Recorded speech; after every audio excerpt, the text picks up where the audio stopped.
So playing Rome at War, Hannibal at Bay war game recently, and especially playing the Watchtower of Agathocles scenario 1 from Hannibal at Bay, has led me back around indirectly to Lost Battles, the book by Philip Sabin, subtitled Reconstructing the Great Clashes of the Ancient World.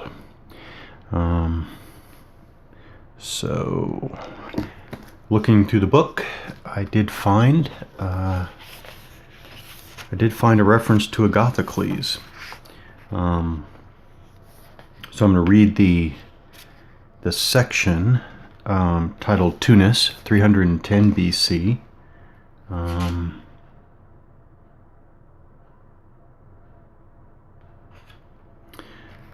Which I notice Tunis 310 BC in Lost Battles, but Watchtower of Agathocles scenario from Hannibal at Bay is labeled Winter 204 BC.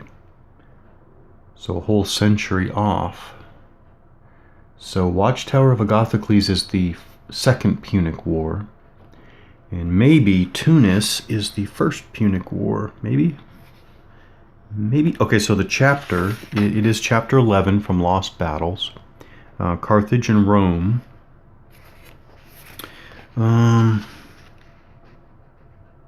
Maybe that is it.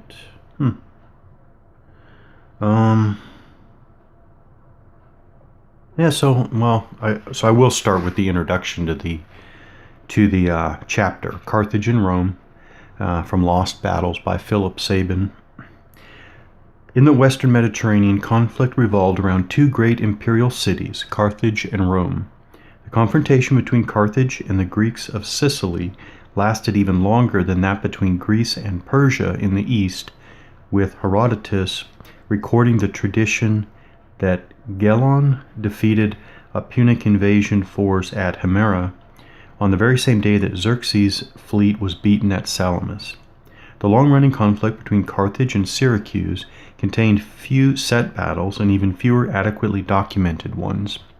But two engagements are just about possible to explore with our model.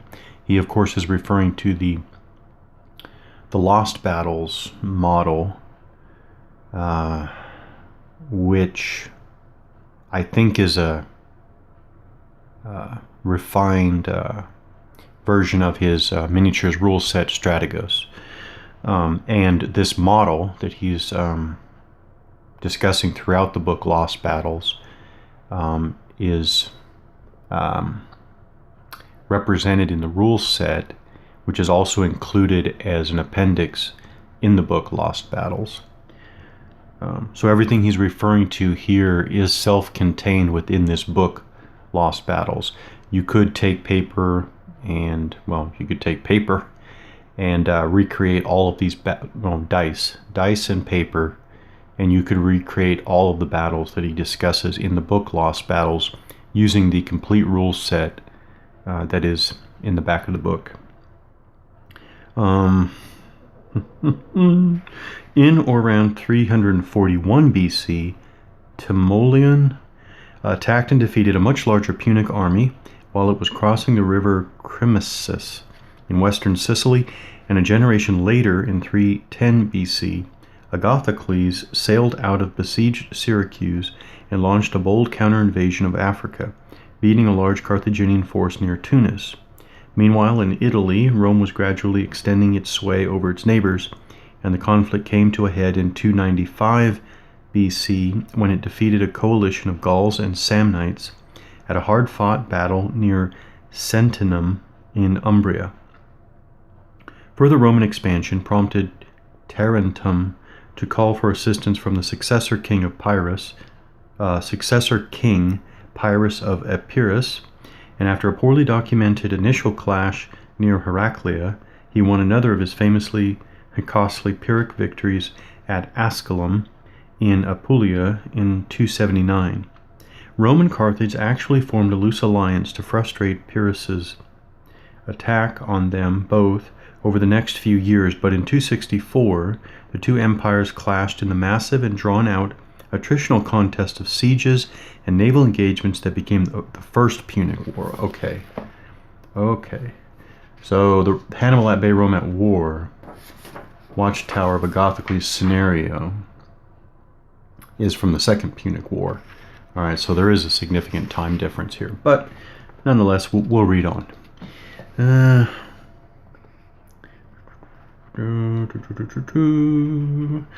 256, the Romans invaded Africa, but the following year their army was all but annihilated in a set battle somewhere in the plain of the Bagradus River. With characteristic doggedness, Rome weathered this disaster as well as the far more massive naval losses that it suffered in storms, until it was eventually able to seize Sicily and later Sardinia and Corsica from an exhausted Carthage. However, like the First World War, the struggle left a legacy of bitterness that within a generation gave rise to an even more devastating second conflict. Okay, so then I'm going to skip forward just a couple pages to the section on Tunis. So again, the chapter section is labeled Tunis 310 BC. So now we're going to go to a specific battle, and Sabin is going to talk about, one, what is known about the battle, and two, how it might be interpreted into the Lost Battles rules model. When yet another Punic army laid siege to Syracuse itself a generation later, the new leader, Agathocles, sailed out of the city and invaded Africa in response. He was confronted somewhere near Tunis by a hastily raised Carthaginian force led by two bitter enemies, Hanno and Bomilcar. Diodorus is our main source, with over 1,000 words on the ensuing engagement, but this is a pretty flimsy read on which to rely. Read, by the way, misspelled. And the battle only barely qualifies... Oh, correction. I guess that's another... Alright, correction. Reads correctly spelled. And the battle only barely qualifies as worthy of attempted reconstruction. Nothing is known of the terrain except for Diodorus' statements that the Punic army drew up on a slight rise and that its left was arrayed in great depth as the terrain precluded a broader front. The fact that the Carthaginian chariots and cavalry made a disastrous frontal charge rather than operating on the flanks strengthens the impression that the battlefield was constrained. So then he references a figure in his book. Diodorus describes Agathocles deploying his own forces after viewing the enemy array, so the Carthaginians should clearly get the first move, in game terms. Diodorus gives a fairly detailed breakdown of the Greek army and its deployment. Agathocles himself led his guard of 1,000 mercenary hoplites on the left, supported by 3,000 Samnite, Etruscan, and Celtic mercenaries. The center contained 3,000 Greek mercenaries and 3,500 Syracusans, while the left wing was held by 2,500 unspecified infantry that Griffith and Heed suggest may have been Sicilian allies. 500 archers and slingers were divided between the wings, and Agathocles also had some of his ship's crews stretch shield covers over sticks to give the impression from a distance of armed men. Interesting use of deception there.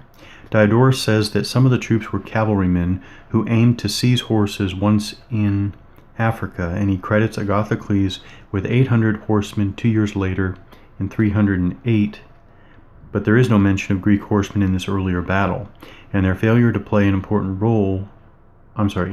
apparent role, either in countering the Punic mounted troops or in inflicting greater damage during the pursuit, suggests that their numbers as yet were probably negligible. The mercenary guards and the small contingent of light infantry can be classed as veterans, and the other troops as average. Agathocles, like Timoleon, seems best classified as an inspired leader, given his bold counteroffensive and his alleged use of stratagems like the armed crews to shift the psychological balance. At a multiple of 2, this gives the Greeks a fighting value of 60 in game terms. Diodorus says the Carthaginians fielded 2,000 chariots, 1,000 horsemen, and 40,000 foot, drawn from the citizenry themselves, as there had not been time to amass troops from the country and the allied cities. Scholars often accept these figures for want of anything else, but our model suggests that they are highly questionable in the absence of the surprise that offset Punic numerical superiority at the Crimissus. The chariot figure is particularly dubious, as this would imply even more war horses, including spares, than the 10,000 that are alleged at that earlier battle, even though their actual effect was no greater than that of a few score scythed vehicles that made similarly ineffectual or ineffective frontal charges at Cunaxa and Gaugamela. 200 vehicles seems a much more reasonable total than 2,000. Giving the Carthaginians just 2 chariot units and 1 levy cavalry unit.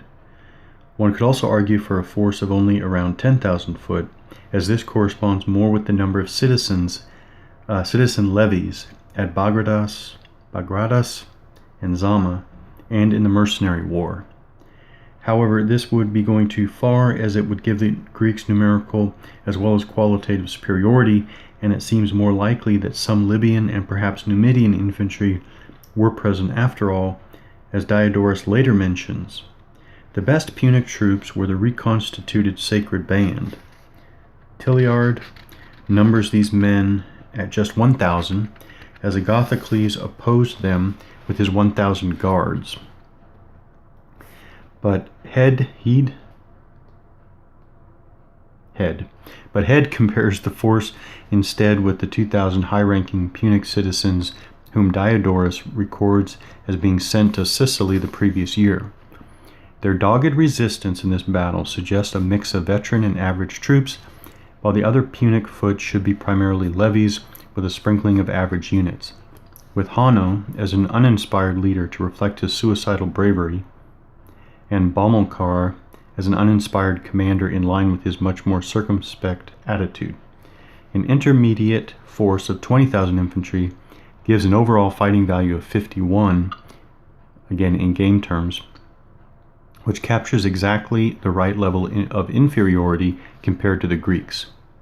Frontages are a matter of guesswork, but a scale of around 500 meters per zone, the Lost Battles system uses large zones, allows the Greek line to be 10 deep and the Punic left 15 deep. Both key zones, the rule set uses a very interesting concept of key zones, which is meant to, at the very least, influence players to go after certain parts of the battlefield or protect certain parts of the battlefield in line with the historical context of the battle. Both key zones are on Agathocles' left, where he faced the Sacred Band. The rather puzzling frontal charge by the Punic chariots and cavalry was quickly routed with heavy losses, after which the infantry lines engaged. Hanno led the Sacred Band from the front, but suffered several wounds from the hail of missiles and soon died. His troops held on despite being disheartened, but when Bomilcar tried to pull his own men on the Punic left back to the high ground, they panicked and fled to Carthage. The Sacred Band fought on bravely until it was threatened with encirclement and then also withdrew. Diodorus puts the dead at 200 Greeks and 1,000 Carthaginians, though other writers give casualty figures ranging from 2 to 2,000 for the Greeks and 2,000 to 6,000 for the Carthaginians. Tilliard favors Diodorus' remarkably restrained claim, which fits in with the Greeks' lack of cavalry and with Agathocles' apparent decision to break off the pursuit and plunder the enemy camp. The battle seems to have been a frontal slogging match with little tactical finesse, and the main insight that our model provides is once again to suggest more reasonable numbers for the Punic host, and especially to cast doubt on the figure of 2,000 chariots, which does not seem too unreasonable at first glance, but is actually the most problematic of all when viewed from our more systematic comparative perspective. And finally, just to explain how lost battles the book is organized. A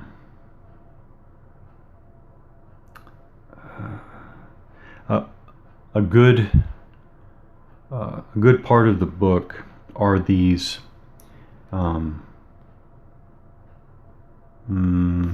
like 3 or 4 to 7 or 8 paragraph battle summaries, which explain again essentially how what's known about the battle historically can be interpreted into wargame terms. And then after that, you get basically an order of battle, so to speak, for both sides translated into lost battles terms. So here for Tunis 310 BC, the battle that we just went over, you get the Carthaginian forces and the Syracusan forces broken down into perfect numbers of lost battles, units, leader types, etc.